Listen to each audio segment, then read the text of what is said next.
Hey, welcome to Mama Muzzy Tarot. No captions, no hashtags, no trending sounds. If you're seeing me, it may be for a reason. Sometimes that reason is just to trust your intuition, see if you're getting sucked into the bogs of tarot readings on TikTok. I have the Oracle of Plain Secrets. I have the books today. I did a pre-reading to see what this is going to be about. So it's kind of like 3 cards that I did beforehand just to get the vibe of the reading and see if if I've settled into the space. And what I got was,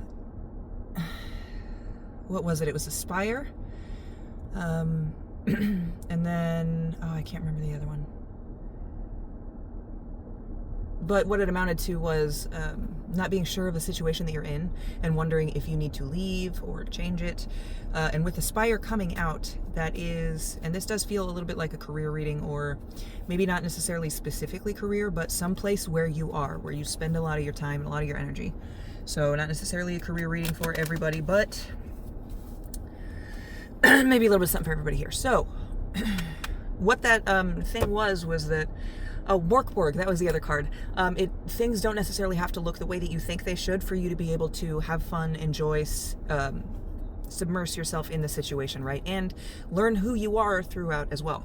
So we are going to go through now. All of those came out. I don't know if you've watched me read Oracle of Plain Secrets before. They came as 2 different decks. I read them as one. The way that I read them though is the Oracle of Secrets is all the shit up here that you have to deal with personally. Oracle of Play is what you present to the world or everybody else, or your outer physicality, your outer world that you're living in. So all of those cards, by the way, that I pulled before I did the start of this reading, Oracle of Play. So again, how you present yourself to the world, even how you see yourself as part of the world as well. But we are going to see what specifically you need to know. Maybe get some info to tie this into you, so you're not just, oh, but these reads sound like they're for me, but how do I know? We're going to see if we can give you some little tidbits. 90s clothing might be significant. I rolled up here and there's some girls in, I'm at college, by the way.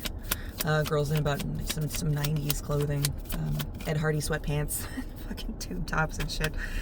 Is that 90s or is that early 2000s? It's like it all blends together. I don't know. Anyway, so we're going to see what it is you need to know. And I just saw that card again that I had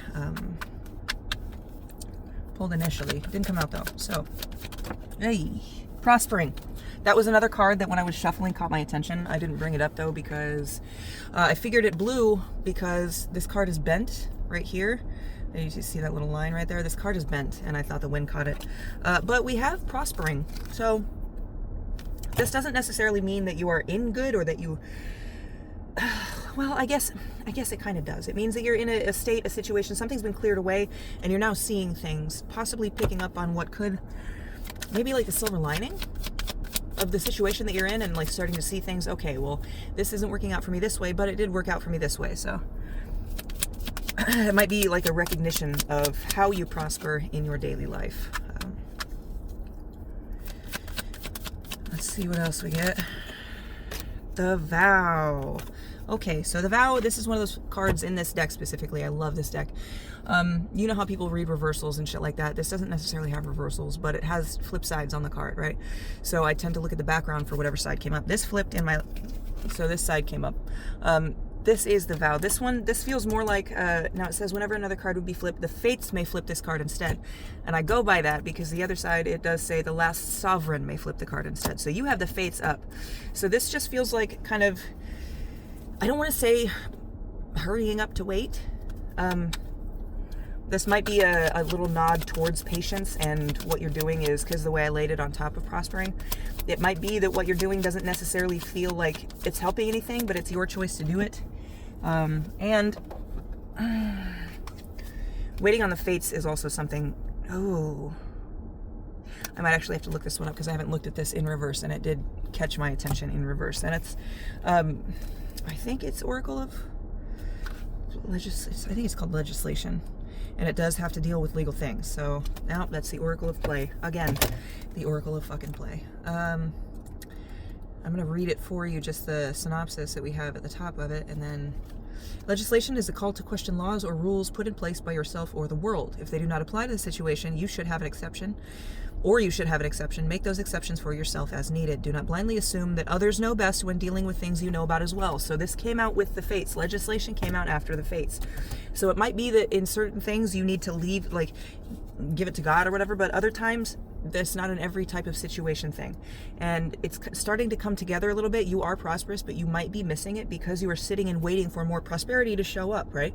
When you have to, and I hesitate to say have to, when you are the one kind of in charge of most of your life, you know, and the choices that you make. So this might be a little call towards, yes, you might want to wait for the fates to do certain things, but other things, that just flew out right as I was saying that. Other things you need to find on your own. This is the Prince, and now that I have the books, I can look. We're going to check and see if it's an Oracle of Play. I think it's the Prince of Lost Things. No, Oracle of Secrets.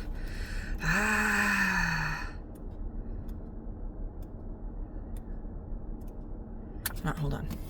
It's the king. I found it. It's the king of lost things in the Oracle of Secrets, not play. It's the king of lost things. The king of lost things is the child looking after what has been missed, forgotten, or misplaced. He will help you find what you seek, but the real prize is the understanding of what was missing to begin with. So that does a little bit line up with what I was getting a vibe of, and the way I laid these cards. That king of lost things is crossing over everything. Okay.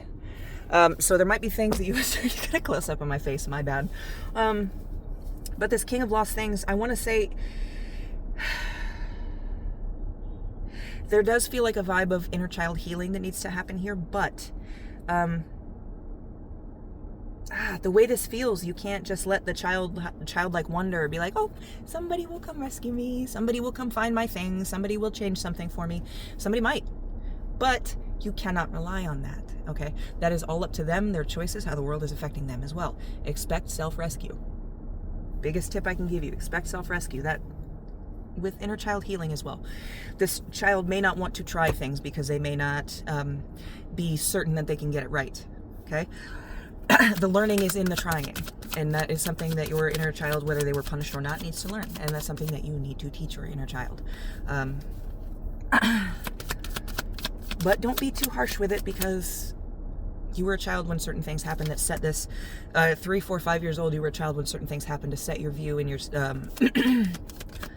learning of the world, I guess, how the world works for you.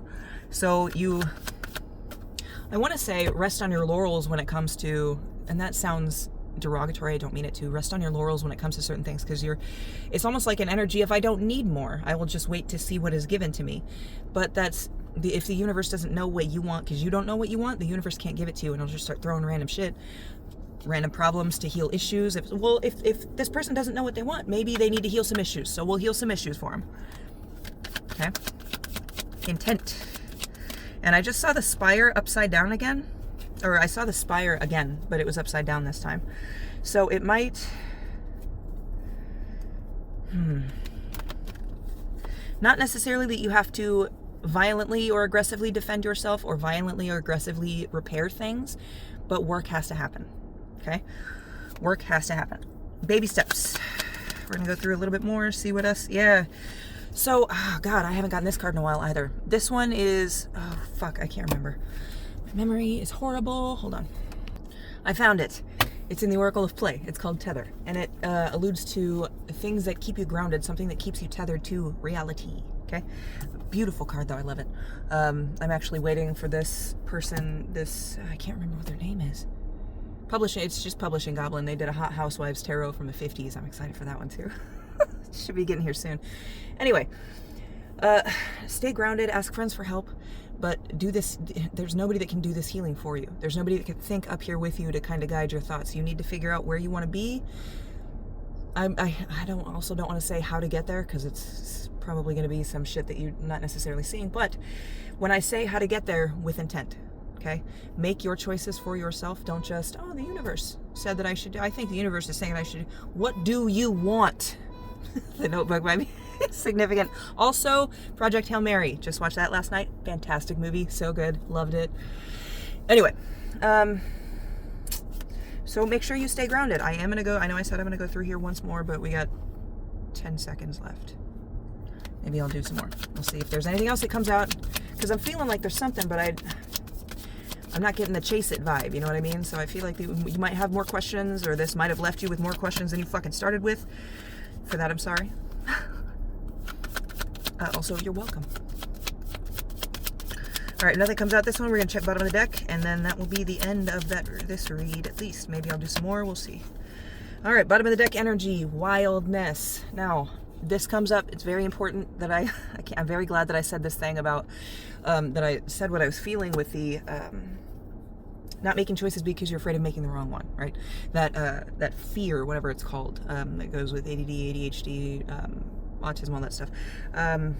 Is it not? It's not executive dysfunction, but it's like, any choice I make is going to be the wrong one because that's what history has proved. So, you need to learn how to redefine wrong. It might have been that in certain situations you were 100% wrong, a little too wild, needed to get shit under control. Wildness is a card of things that we term wild within ourselves, or that society has termed wild within us that they think needs to be hid away, masked even.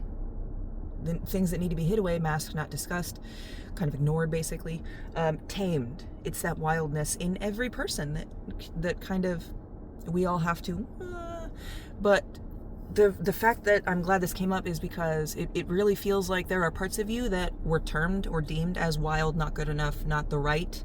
And those people who termed it that way were wrong. But they did it in such a manner or at such a time that you believed it and you stayed believing it. So now is the time to prove to yourself that they were wrong. You don't need to worry about them. They're going to see it or they're not. It's really not your concern. Okay? So do that. Make choices. Make decisions for yourself, for what you want. Okay? And make sure when you're making those choices and decisions, you kind of try to not necessarily predict, but at least look at what might happen when those choices are made, when that relationship is cut off, or when that friendship is cut off, or when you deny overtime or so. You know what I mean? You need to make choices here.